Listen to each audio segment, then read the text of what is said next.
este breve cuadrito. Lo van a ver durante todo el desarrollo de la unidad. Tiene que ver con los autores que vemos en la unidad 1 y con conceptos. A mí me parece que... En abril arranca, yo te digo, no, ya arranca. Me parece que alguien tiene un micrófono abierto. Alan, apaga el micrófono. Gracias, Ahí Matías. estamos.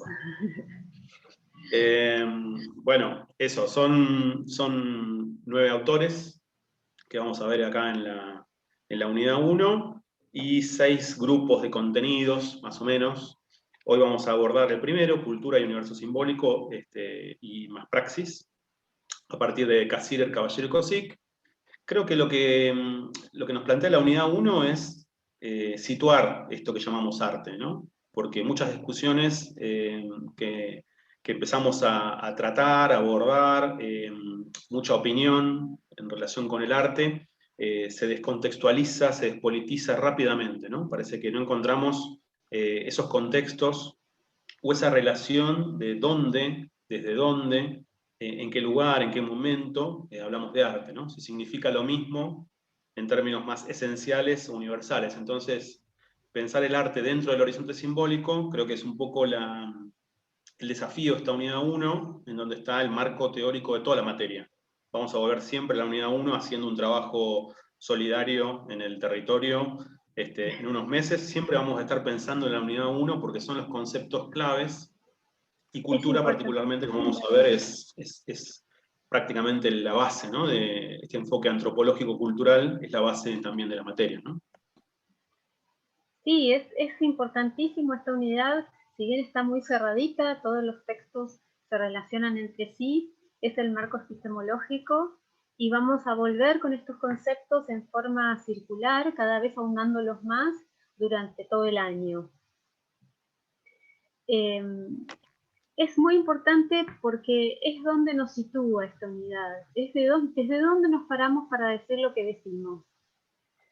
Cuando hablamos de cultura, como decía Marcos, cuando hablamos de arte, de praxis, de universo simbólico, de códigos, ¿desde dónde lo decimos? Desde tal autor y desde esta ideología. Es más, en esta unidad, igual que en las otras, se puede ver la ideología de la cátedra, qué es lo que les propone. Y esta no es una materia en la que ustedes tengan que memorizar y repetir contenidos, todo lo contrario. Lo que hacemos es problematizar su hacer artístico, ponerlo en duda, no para decir que está bien o mal lo que están haciendo, sino para reflexionar y tener una base sólida. Como ya dijimos la clase anterior, uno de nuestros objetivos fundamentales es que ustedes puedan salir de esta cátedra con un discurso estético propio, que valide lo que hacen. Sí, hay algunas discusiones que me parece que están todo el tiempo dando vueltas, no solamente en los espacios externos a la facultad, en la vida misma, sino también al interior muchas veces de nuestras charlas sobre qué es, por ejemplo, el arte musical, el arte audiovisual, y ahí caemos a veces en posiciones esencialistas, ¿no? Como decir, no, el arte es, qué sé yo, expresión, o el arte es comunicación, o el arte es algo, una especie de definición abstracta, y lo que plantea esta unidad es un poco un modo de repensar estas esencias universales, entre comillas, para entender, digamos, dónde, cuándo, cómo, qué hace el arte, más allá de cualquier esencia, ¿no? Y entender contextos. Creo que esto del horizonte simbólico nos pone en un lugar mucho más interesante, mucho más concreto, y también esto nos iguala, como vamos a ver con Cassirer, a otros tipos de disciplinas, de campos. Rodolfo Cuyo, un filósofo argentino que vamos a ver más adelante, dice, en la cultura, en el mundo de la cultura, vale tanto el ritual mágico como la fórmula científica, como la obra artística. Es decir, que los símbolos en el mundo humano tienen un valor a la que cada cultura le va a dar, ¿no? O sea, cada cultura se defiende con los símbolos que tiene a mano, sea la fórmula de una vacuna, la métrica en una poesía, o un ritual de sanación. Son distintos símbolos y eso es algo también muy interesante para repensar esto que hacemos desde el campo artístico, ¿no? Bueno, esto lo vamos a pasar un poquito para ver, sintetizar de alguna manera, presentar la unidad, Arte y Horizonte Simbólico, nuestra primera unidad que nos va a tomar hasta mediados de mayo. Algunos conceptos que, por supuesto, no tienen el mismo valor que van a tener a mediados de mayo, pero fíjense esto de cultura y praxis, que ya aparece al inicio. Y bueno, aparece lo simbólico, aparece un poco las tensiones dialécticas, ¿no? La idea de lo dinámico más que de lo estático, como vamos a ver también cuando veamos lo que dice Ernst Cassirer sobre tradición e innovación, ¿no? La idea de que no estamos tampoco en definiciones estáticas o esenciales, ¿no? Como que la cultura es el campo de lo humano, bla, bla, bla, ese tipo de definiciones que quieran agotar de alguna manera total por ahí el campo cultural. Bueno, esta idea de que la cultura es algo que está en movimiento permanente, que no puede anclarse ni estatizarse, digamos, es algo muy interesante de lo que va a plantear Cassirer, Pusch, Mario Casalla, otro filósofo argentino. La cultura como un ente vivo, ¿no? Eso es algo también muy interesante y que tiene un poco este sesgo antropológico y filosófico. Bueno, dejamos un poco la foto de los conceptos que van a cobrar sentido quizás más adelante, ¿no? Y por último, para cerrar esta presentación de la unidad, antes de pasar a los textos, esta idea de las tensiones, ¿no? Uno ni siquiera es caer en el pensamiento binario, ¿no? que tanto rehuimos, que tanto intentamos cuestionar, pero sí pensar que hay tensiones que no se resuelven, ¿no? Por ahí, tensiones que permanecen como tensión en el campo contemporáneo. Y creo que eso es algo también que vamos a ver bastante. La idea por ahí de que no es que hemos dejado atrás, pensando en una especie de lectura más genealógica o teleológica, ¿no? De que hay una evolución desde A a B, ¿no? No, convivimos con varios paradigmas, convivimos con varias tensiones que no se resuelven, una especie de pugna en el campo simbólico, ¿no? Creo que eso también es interesante. No es que un concepto supera necesariamente a otros, a veces hay convivencias, como vamos a ver también con lo de praxis, ¿no? Así que este concepto de tensión, Mónica, particularmente en algún teórico que por ahí vamos a compartirles del año pasado, lo resaltaba mucho. La idea de no resolver lo binario o lo ternario inclusive, sino sostener las tensiones, sostener las pugnas, como una especie de desafío del pensamiento, ¿no?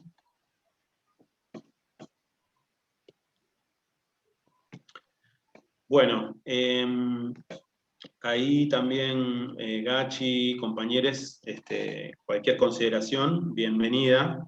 Básicamente es una presentación muy rápida, ¿no? De estos dos capítulos de Ernst Cassirer.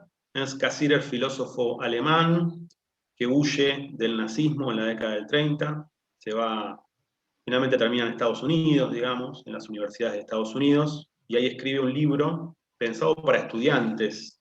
Es un libro didáctico, es un libro que no tiene el espesor de un texto filosófico, ¿no? Realmente es un libro que lo pensó le pidieron que escribiera un texto más didáctico, más educativo, de su antropología filosófica, y él escribe este texto en el 44, terminando la Segunda Guerra, él ya muy lejos del nazismo, del que rápidamente huyó, ¿no? Apenas empezó el Partido Nacional Socialista a tomar el poder en la década del 30 en Alemania, él ya estaba huyendo rápidamente, ¿no? Su pensamiento fue revolucionario en las ciencias sociales porque, dice Cassirer, incorpora esta noción de lo simbólico. ¿Y cómo aparece esto de lo simbólico? Bueno, ¿qué nos distingue? ¿Qué es lo específico del humano? Esa es la pregunta. Es una pregunta de la filosofía, ¿no? ¿Qué nos hace humanos? Si me permitís, ¿Ahí? Marcos, además de que fue revolucionario, en este momento hay varias ciencias como la sociología y demás que toman esto como un postulado ya actualizado y per se, que no existe más lo natural en el hombre, ¿no? que lo que justamente esta cuestión que nos diferencia de los animales, que es el universo simbólico que nosotros mismos creamos y que mediante el cual nos comunicamos y creamos el mundo que nos rodea, el mundo humano y no humano, ese universo simbólico, que después vamos a ver con Kush, e inclusive con el mismo Cassirer, que es la cultura, nos intermedia. Y ahí supera las dos definiciones anteriores de hombre como animal racional y hombre como animal social. Porque, bueno, ustedes vieron en el texto, los que lo leyeron, que supongo que habrá sido la mayoría, que ninguna de esas dos definiciones abarcaba la totalidad del hombre.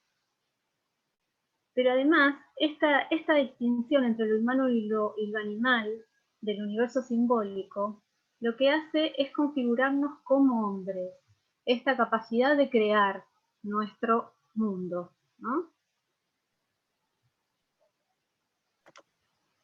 Sí, ahí hay una discusión que siempre tenemos, ¿no? Porque Cassirer, por supuesto, en el 44 escribe el hombre como animal simbólico, y hoy uno podría preguntarse, bueno, ¿dónde está la mujer, no? ¿Qué pasó, digamos, u otros géneros, u otras identidades? Entonces ahí a veces nosotros tendemos a adaptar esta definición de hombre como lo humano, etcétera, etcétera. Y también hay personas que nos dicen, no, pero hay que respetar lo que se planteó originalmente, contextualizarlo, que en ese momento hombre era sinónimo de humano, con todas las exclusiones que eso significaba, pero sin cargarle a Cassirer, digamos, esa omisión, que era común para toda la teoría científica de la época. Entonces, a veces lo adaptamos y a veces no, ¿no? Es esto de Muy bien, lo humano y lo humano. Claro, Germán dice hombres, animales simbólicos occidentales europeos. Pensaba después de leer los textos. Exactamente. Y eso lo vamos a retomar después en otras unidades. Y sobre todo con el texto de feminismo de Nelly Richards. No el de Nelly. Y quizás también heterosexuales claro. Y blancos, ¿no? O sea, esto sí. Es bien de la modernidad, ¿no? Es un modelo de humanidad que se postula como el modelo de humanidad, ¿no? El modelo de hombre europeo, blanco, heterosexual, incluso de clase social, una clase social específica también. Todas estas categorías son el modelo de lo humano para la modernidad del siglo XVIII, ¿no? Ese proyecto racional. Pero Cassirer incluso cuestiona un poquito, logra correrse también de esa racionalidad moderna cuando mete lo simbólico. ¿Por qué? Porque en esta primera superación, entre comillas, él dice que es más una integración, ¿no? De lo racional a lo simbólico. Él dice, bueno, lo que nos hace humanos también, humanes, es la religión, la ciencia, el mito, el arte, ¿no? La historia, el lenguaje. Entonces incorpora elementos no racionales, lo cual es un golpe también a esa modernidad europea, blanca, heterosexual, porque logra meter cuestiones que no estaban en un poco la definición, ¿no? de lo racional moderno. Cuando él dice lo religioso nos distingue de los animales, o el mito nos distingue de los animales, distingue lo humano de lo animal, lo simbólico en todas sus formas, sean míticas, religiosas, artísticas, científicas, nos distingue de lo animal, está como dando una severa crítica, ¿no? a ese modelo de humanidad que venía del siglo XVIII, que estaba totalmente instaurado en esta idea de civilización occidental y cristiana, heterosexual, blanca, etcétera, etcétera, etcétera, y que también nosotros la conocimos muy bien, ¿no? En el proyecto argentino, por ejemplo, de la generación del 80, que postulaba una civilización de este tipo, una humanidad de este tipo. Así que bueno, esto de lo simbólico y de lo cultural es una primera definición que supera esta idea bien fuerte que todavía se escucha en la escuela, ¿no? ¿Qué nos distingue de los animales? Lo racional. Y Alejandro Dolina dice en algún lado que no sabemos si los gatos no desarrollan, digamos, en su mente ecuaciones de tercer grado, no sabemos la racionalidad de los animales tampoco, ¿no? O sea que ahí también hay una objeción respecto de que eso sea la característica distintiva. Eso es una especie de alejarse de la modernidad del siglo XVIII, ¿no? El proyecto francés iluminista, alemán también del siglo XVIII, el momento de la emergencia de la burguesía, del capitalismo moderno, etcétera, etcétera. Entonces ahí me parece que hay una diferencia de sumar lo religioso, lo mítico, lo no racional también. Y también la definición de 25 siglos atrás de Aristóteles, ¿no? El humano es un ser político o social también, traducido como social, ¿no? Y él dice, Cassirer, bueno, pero encontramos en el mundo animal modos de socialización sumamente complejos, sumamente elaborados, sofisticados, entonces no podemos ser los poseedores de esa cuestión de lo social, ¿no? Las abejas, las comunidades, hoy se está investigando mucho el tema de las comunidades animales y los modos sumamente complejos de organización social, social o política en el sentido de la vida en la polis, la vida en la comunidad, ¿no? Así que bueno, tanto sea superando esta definición de Aristóteles de la antigüedad clásica como de la modernidad europea, animal social la de Aristóteles, animal racional la de la modernidad europea, esta definición del siglo XX cambia y le da como una herramienta fundamental a las ciencias sociales. Como decía Gaby, ¿no? Afecta desde la historia del arte hasta la sociología, ¿no? Y la filosofía. Hay varias acotaciones en el chat interesantes. Una la acaba de contestar Marcos, si todo lo que no es racional es cultura. Y sí, la cultura está formada por todo el aspecto no racional del humano, o del hombre, según Cassirer, ¿no?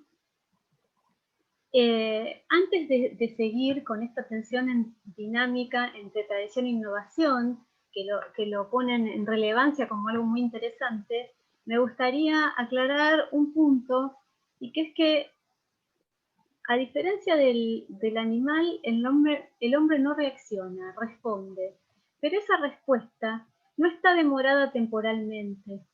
Lo que nosotros respondemos en el instante en que pasa algo, igual no es una reacción ni instintiva, ni biológica, sino que es una respuesta mediatizada por la cultura, aún siendo instantánea. Esa importancia de que no es el tiempo de pensar, no es eso lo que plantea Cassirer, que el hombre se detiene a pensar lo que va a hacer. El hombre dice, nace viejo, de alguna manera, porque ya nace con un bagaje cultural que lo forma desde la cuna, o desde que llega al mundo. Ahí levantaron la mano. Hola, ¿sí? ¿Se escucha? Gonzalo, sí. Sí, quería hacer un comentario de algo que me pareció muy interesante, bueno, justamente de esta cuestión que de alguna manera no podemos conocer la realidad cara a cara, bueno, justamente por esto, porque siempre tenemos de por medio al pensamiento. Y una cosa que me llamó mucho la atención es que él dice, en tal forma que no puede ver o conocer nada sino a través de la interposición de este medio artificial. Entonces me llamó mucho la atención que use esa palabra artificial para hablar del pensamiento, porque no sé, yo cuando me imagino algo artificial capaz que pienso en otro tipo de cosas, y nada, me llama la atención que use ese concepto para referirse al pensamiento, digamos. Está bien, es una estructura de pensamiento que contrapone a lo natural, a lo natural biológico. Es muy interesante, sí.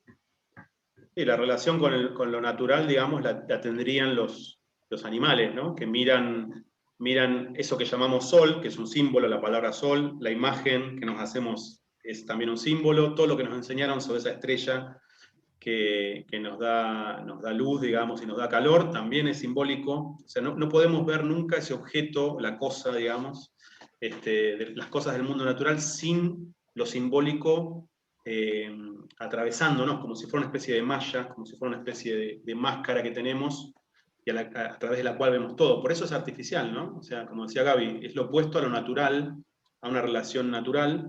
Es nuestra gran carga, es nuestro gran peso, es nuestro karma, este mundo de lo simbólico y lo cultural, porque no podemos ver nada si no es a través de lo cultural y lo simbólico, ¿no? En ese sentido es una creación humana y por eso es fuertemente artificial, ¿no? Esa realidad que nos creamos de símbolos para mirar la otra realidad, va a decir también Cosic. Vi una pregunta ahí que decía... Sí, me están sacando sonrisas las preguntas.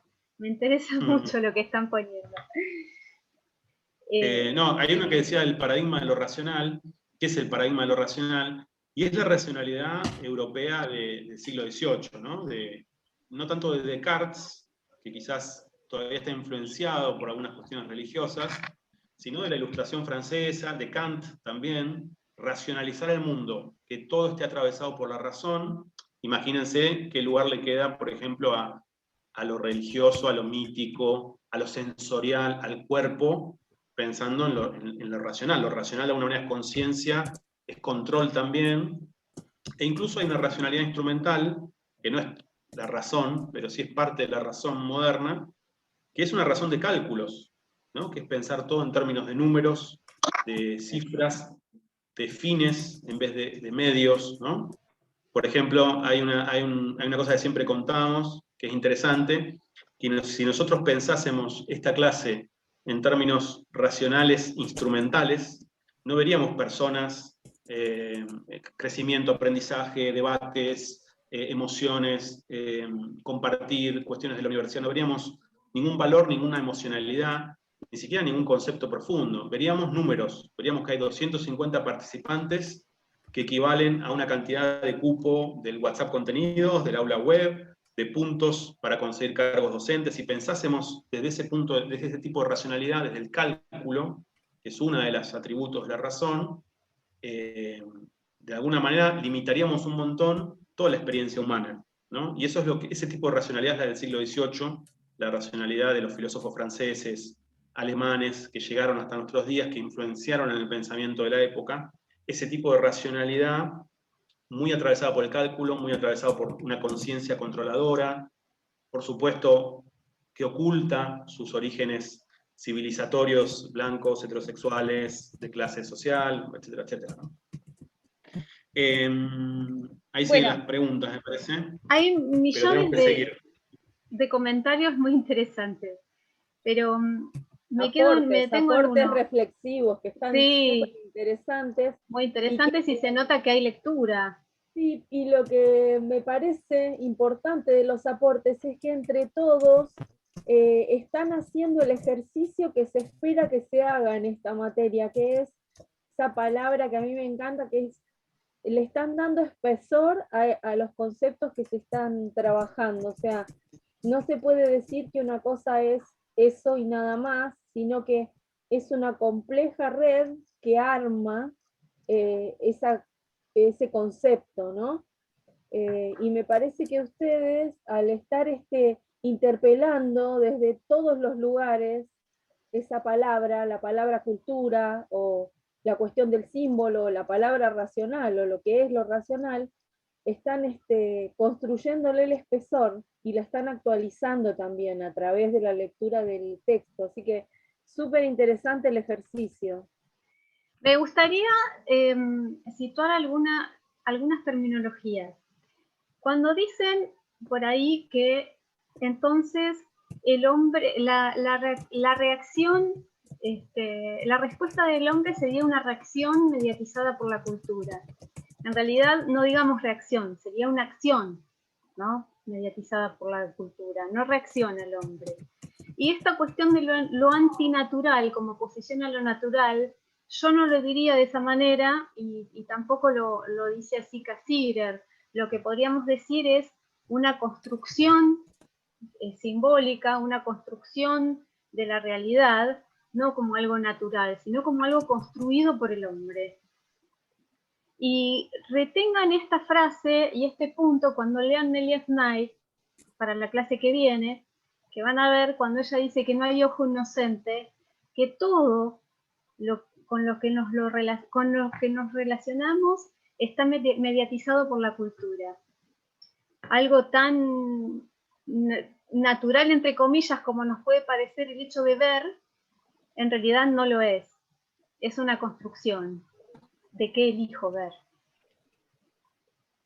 Digamos. Sí, ver, oír también, ¿no? Oír o... aparece el tema de la escucha como algo que también tiene esta mediación simbólica, tomando un poco lo que plantea Cassirer, ¿no? Que no podemos evadirnos de nuestro mayor logro como especie, que es este universo de símbolos. Creamos ese universo y ahora no podemos mirar la realidad sin estar mediatizados, ¿no?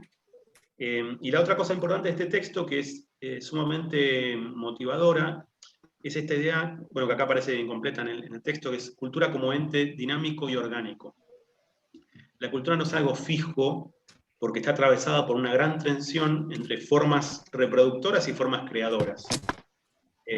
Ahí hay algo muy interesante en el planteo de Cassirer.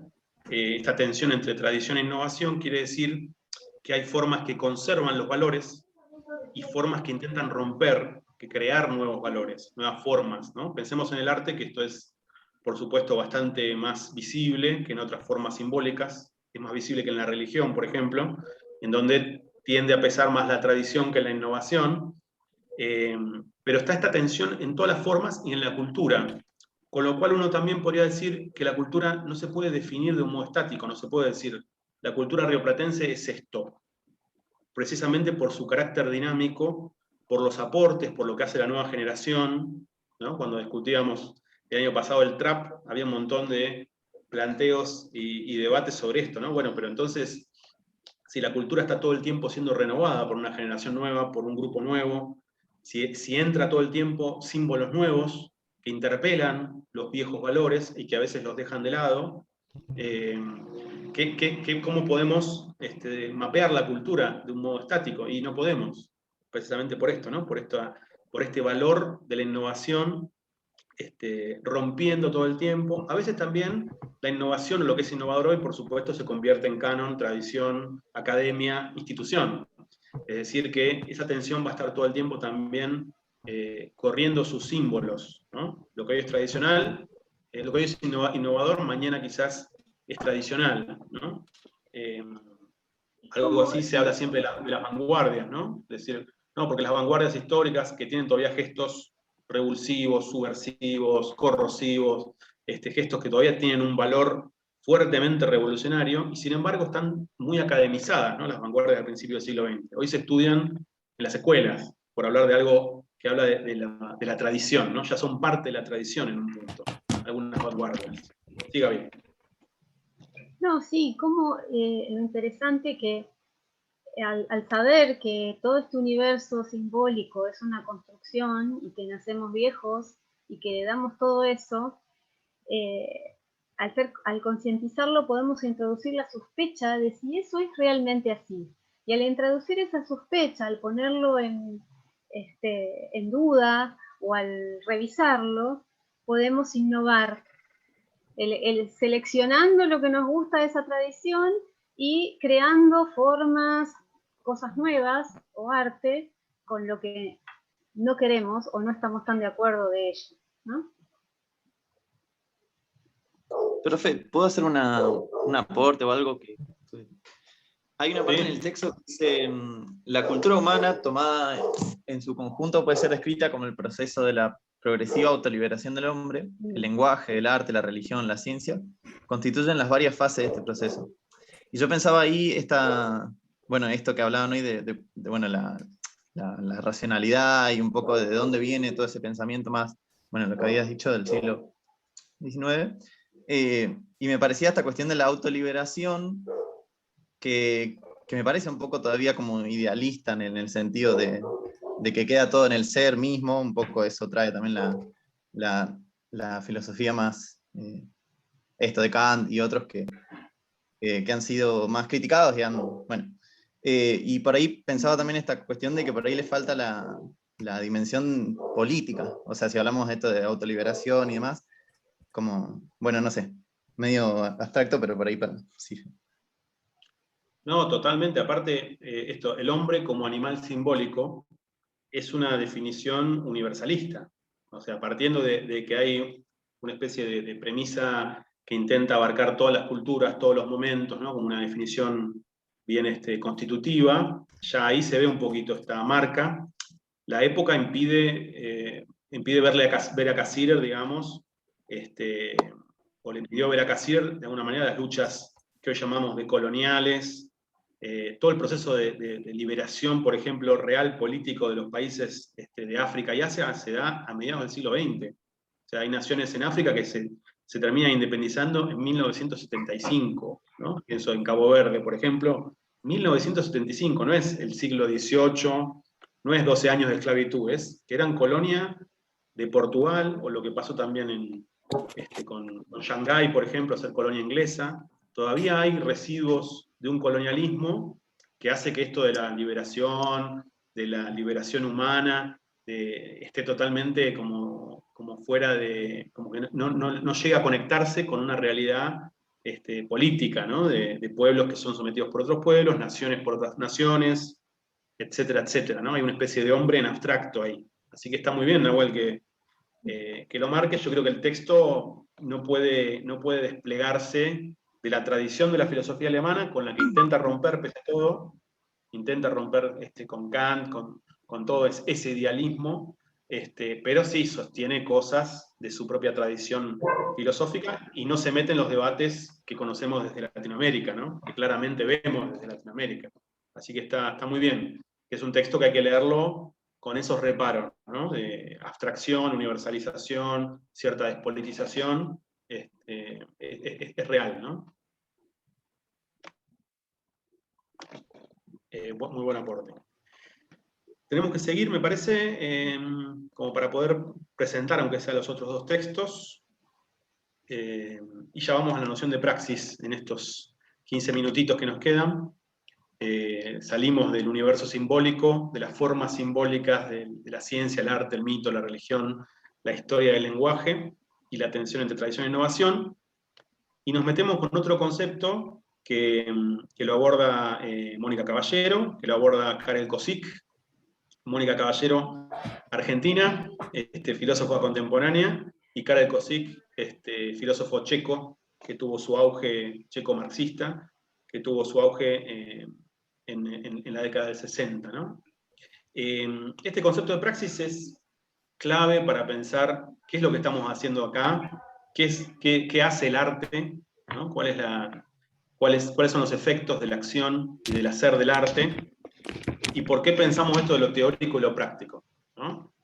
Mónica se mete bastante con esta cuestión en su capítulo Praxis, y empieza a cuestionar esto que también lo sostenemos incluso en esta materia, ¿no? De que supuestamente TPA es una materia teórica, y esta clase de las 2 de la tarde es el teórico, y ustedes ahora van a ir a los prácticos, ¿no? Entonces ahí fíjense cómo se sostiene esa mirada disociada del hacer artístico, ¿no? O incluso de la enseñanza del arte. Es algo que Mónica va a ver desde un concepto que llamamos praxis, que Kosík lo incorpora desde una perspectiva marxista como una superación de esta división entre lo teórico y lo práctico. Intenta pensar, de vuelta, recuperar la realidad y nuestro vínculo con la realidad a través de esto de nuestro hacer transformador. Para Kosík, a diferencia, quizás en una matiz de diferencia con Cassirer, lo que nos distingue del mundo animal es esta acción transformadora, esa acción creadora de la realidad artificial, de la realidad humano-social, de la cultura, diríamos, ¿no? Si usásemos el término de Cassirer. Hacer la cultura, transformar el mundo, o transformar nuestro mundo, que es la cultura, es lo que nos distingue de los animales. Ahí hay una especie de peso en la acción, y esa acción no es teórica o práctica. Por eso Mónica también recupera ese concepto de praxis. No es que uno teoriza el cambio que va a hacer en el mundo, las cosas que va a crear, y después ejecuta. O al revés, no es que es toda acción sin reflexión. Nuestra relación real con el mundo, para Kosík y para Mónica Caballero, es una acción, una praxis, en donde reflexiono, acciono, reviso, pienso, dialogo, interactúo. Nadie hace, ni siquiera cuando uno está arreglando la canilla, digamos, lee la teoría y después arregla la canilla, como si fueran dos momentos separados, ¿no?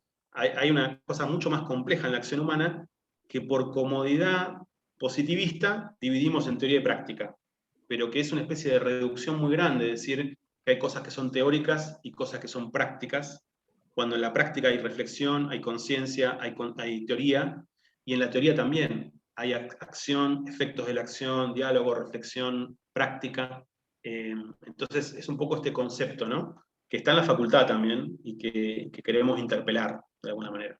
Hay manos levantadas, Gaby, me parece. Sí, Macarena había levantado la mano, pero no se la bajó. ¿Estás ahí, Macarena?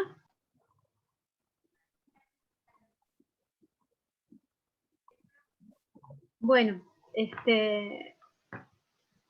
Luis ahí Alfredo estamos, levantó Alfredo. la mano. Hola, ¿se me Activa el escucha? Sí. ¿Se escucha? Perfecto. Nada, quería retomar algo que mencionaste ahorita, lo de la canilla, que me pongo a pensar y ya va, pero, por ejemplo, arreglar una canilla, pensándolo a partir de las nociones de teórico y práctico, sí involucra de cierto modo una teoría, ¿no? Porque para arreglar una canilla uno debe tener como un primer conocimiento de, bueno, cómo funciona, qué es lo que hace, y a partir de ahí se ejecuta la práctica. Sé que estas nociones en ese orden no se aplicarían en todos los casos, pero en ese caso puntual yo diría que sí, es necesaria una teoría para ejecutar una práctica, porque si yo no entiendo cómo funciona una canilla, no la voy a arreglar a los golpes. No sé, quizás es una percepción errónea la mía o quizás lo estoy viendo desde un modo muy parcial, pero no sé, ¿cómo lo ven ustedes? ¿Puedo No, está decir bien tu algo? planteo. Manuela, ¿querías Sí. No, Dale. cortito, pero es esto, es como teoría y práctica van como juntas y los procesos pueden ir primeros o segundos, con lo que decía el compañero, con respecto a que justamente esto, una se alimenta de la otra. La práctica genera luego teorías, las pruebas generan teorías, y al revés, ¿entendés? Como que se puede hacer en simultáneos estas dos tareas, por decir así, porque ambas se alimentan entre ellas. Creo que va por ese lado, esto del por qué teóricas y prácticas las materias, sino como esto de las prácticas pueden salir nuevas teorías y de las teorías se aplican a nuevas prácticas, como esta cosa de retroalimentación. Bien, Macarena, Manuela, perdón. Y, perdón, iba a empezar con la respuesta del compañero que levantó la mano. Si vos querés después la cerrás, Marcos. Esta cuestión de que nosotros nacemos viejos, también la podemos relacionar con esta cuestión de la teoría y la práctica por separado. Que en realidad lo que estamos planteando es que no existe, ¿no? Vos ya sabés por lo menos que era una canilla. Y cuando en el texto de Mónica vemos que habla de la intuición o del conocimiento intuitivo, ¿no? Que en realidad también es teoría. Estamos acostumbrados a llamar teoría a lo científico, pero justamente lo que vemos en este texto es que la teoría no es solamente lo científico, la teoría la tenemos de todo nuestro conocimiento, hay una teoría práctica. Y está también esta famosa frase de la mano que piensa, hace pero piensa. Claro, por ahí es esto, como está bien el planteo de Luis, creo que lo decía, ¿no? Bueno, pero uno incorpora teoría y después de alguna manera lee un poquito cómo arreglar la canilla, pero hay ya teoría presente de modo sincrónico, diríamos, en esto de que alguien una vez me explicó que era una canilla, qué es el agua, cómo funciona, digamos, un aparato o una red de agua también, ¿no? Hay una especie de sincronicidad que es un poco esto, ¿no? Que está presente, digamos, todo el tiempo los conceptos en el hacer y el hacer en los conceptos, ¿no? Las experiencias, esa retroalimentación que decía la compañera. Me parece que es repensar ese vínculo entre teoría y práctica desde esta noción más realista que es la praxis. Es decir, che, ¿realmente hay un momento teórico y un momento práctico? O al revés, digamos, ¿no? De una especie de mejor que hablar es hacer, ese tipo de frases así, o lo que falta acá es menos teoría y más accionar, o a mí me falta práctica, ¿no? Y de alguna manera también es como un poco engañoso quedarse con algunos de estos dos polos, porque nuestro modo de transformar la realidad recurrimos a elementos de los dos, ¿no? En esto que nos define como seres humanos, de crear la cultura y de transformar la realidad, como dice Kozik, yo tengo conceptos y acciones y haceres que están interactuando todo el tiempo, ¿no? Cassirer también dice en un momento que somos una unidad de pensamiento, sentimiento y acción. Pensando quizás esto del pensamiento y la acción como si fueran teoría y práctica, por decirlo así, realmente estamos atravesados por estas dos esferas, ¿no? Y el sentimiento también, dice Cassirer, ¿no? Entonces es muy interesante pensar la praxis como algo que supera esta separación un poco moderna de lo teórico y lo práctico, ¿no? Como si no hubiera teoría, no hubiera concepto, no hubiera reflexión, cuando yo estoy accionando, cuando estoy filmando, componiendo, ejecutando, interpretando, como si no hubiera conceptos asimilados a lo largo de toda una vida, ¿no? De reflexión, de pensamiento, de educación, y al revés también, ¿no? Como si en la teoría no hubiera un montón de experiencias y haceres y prácticas permanentes del pensamiento, ¿no? Regina levantó la mano. Sí, yo pensaba en la improvisación, justamente, más específicamente en la música, no sé, al ser altamente reglada o con, sí, con cosas previas que se saben y que son muy estructuradas, en conjunto con poder ir escuchando y creando en conjunto, me parece como un buen ejemplo. Bien. Yo quería agregar esta cuestión de que el ser humano se enfrenta a problemáticas, tiene los desafíos, y esos desafíos se arma, se instrumenta para poder resolverlos y pensarlos. Es como pensar los desafíos como un problema y una posibilidad de liberarte de esos problemas a través de la praxis, ¿no? Y entonces, bueno, ¿cómo me enfrento? Me enfrento con esos instrumentos que tengo, que en un momento puede ser la reflexión, en otro momento puede ser la acción, lo que es visible, pero siempre está sustentado. Si hay una acción, está sustentada con una teoría y está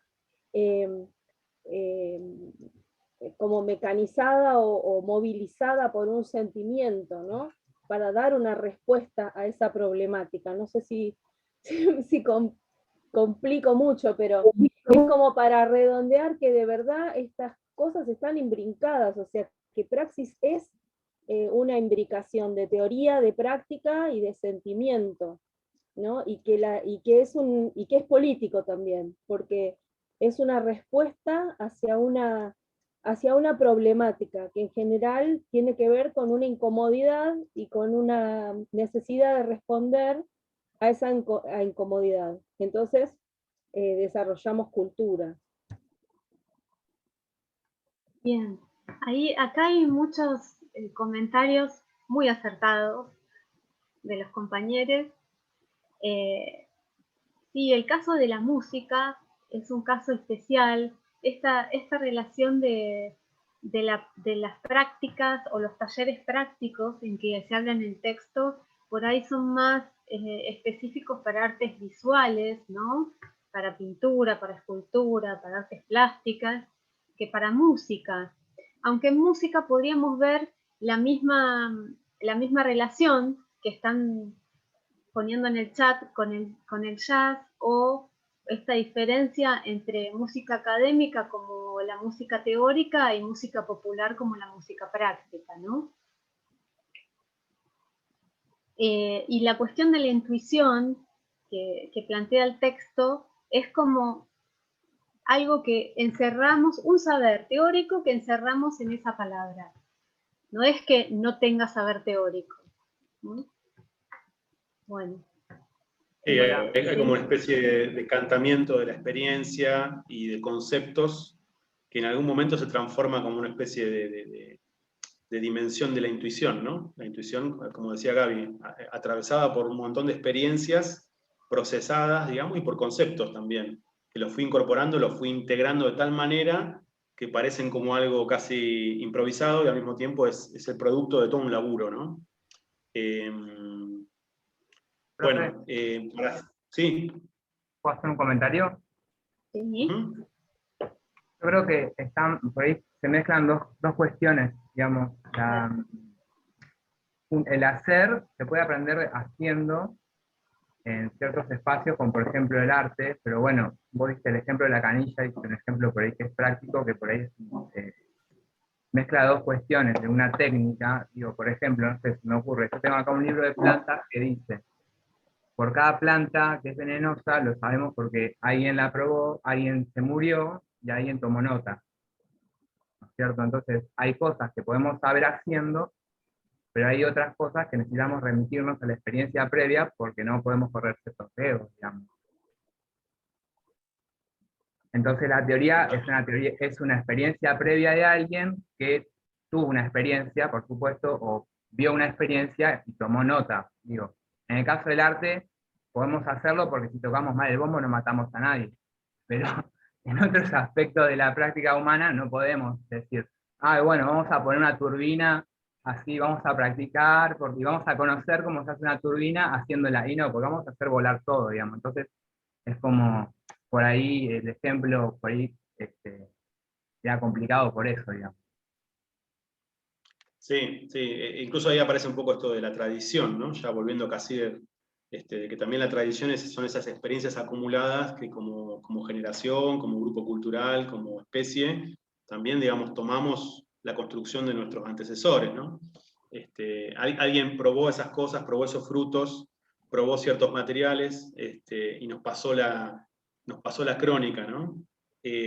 Acá, digamos, el ejercicio que es complejo, porque gran parte de la educación nos ha acostumbrado a pensar así, es no pensar que la teoría justifica lo práctico o que lo práctico justifica la teoría. Dejar de pensar esas asimetrías, aunque uno se pare del lado de los hacedores, entre comillas, o de los conceptualistas. No pensar relaciones asimétricas, sino una relación de diálogo permanente entre conceptos y acciones, ¿no? Entre saberes y experiencias, como algo que está totalmente imbrincado, ¿no? Perdón, alguien quería hablar. Sí, profe, a mí me parece importante pensar que sin la práctica no podríamos problematizar, porque incorporando los conceptos teóricos y demás, no los pones sobre la mesa, solamente los incorporas. Al pasar a la práctica uno lo puede aplicar, trabajar y de esa manera problematizar y así evolucionar. Porque si no es como que no queda lo teórico, y sí, se cae en el tradicionalismo porque queda todo en lo viejo, no se pone en práctica. Entonces no surge nada nuevo. Y para problematizar es, sí o sí, ponerlo en práctica. Eso me parece importante como punto. Acá defendemos, digamos, esa puesta en acción, esa práctica, digamos, pero por ahí está también este modo de pensar, digamos, que decía también Gachi, ¿no? Decir, bueno, tenemos un problema, hay que hacer un puente, ¿no? Pensando de vuelta a los ejemplos más mecánicos, o hay que poner una sinfonía. Necesitamos hay que componer crear una vacuna, hay que crear una vacuna. Y ahí hay sinfonía más linda. Hay práctica, teoría, digamos, se meten en juego conceptos que los integro, porque necesariamente la teoría, por supuesto, sin integrar la vida, es eso, ¿no? También uno la pone en juego, incluso sin llevarla a la práctica, la pone en juego armando su propio discurso también, dándole un lugar a esas palabras, ya estás también accionando, ¿no? Pero después en esa puesta en juego, metes teoría, acción, o sea, en realidad lo único que hay es esa práctica que vos decís, de llevar adelante algo integrando conceptos, haceres, sentimientos, intuición, ¿no? Como es una especie de situación compleja para transformar el mundo, para crear nuevos símbolos. Yo pongo en juego teoría y práctica de un modo indistinto en muchos sentidos, ¿no? Y eso es lo que me distingue para COSIC, por ejemplo, como ser humano, porque creo mi propia realidad, como especie, como generación, como grupo cultural, ¿no? En esa creación hay, como vos decís, poner en juego cosas, poner en juego conceptos, pero también esos conceptos están integrados totalmente a la acción.